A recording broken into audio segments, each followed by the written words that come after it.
اور ایک حدیث میں نبی پاک علیہ الصلوۃ والسلام ارشاد فرماتے ہیں الامام جنہ، امام جو ہوتا ہے، حاکم جو ہوتا ہے، وہ قوم کے لیے ڈھال ہوتا ہے،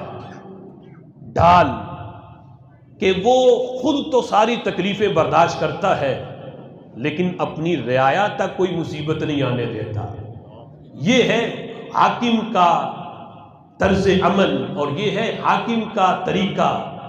فرمایا وہ قوم کے لیے ڈھال ہے کہ جو مصیبت بھی آئے وہ پہلے حاکم تک پہنچتی ہے، اور حاکم یہ کہتا ہے میں اپنی رعایا کے لیے ڈھال ہوں، خود تو میں بھوک برداشت کروں گا، خود تو میں تکلیفیں برداشت کروں گا لیکن اپنی رعایا تک کوئی مصیبت نہیں آنے دوں گا۔ فرمایا یہ والا حاکم اور یہ جو حکمران ہے رب ذوالجلال کے ہاں اس کا اتنا مقام ہے،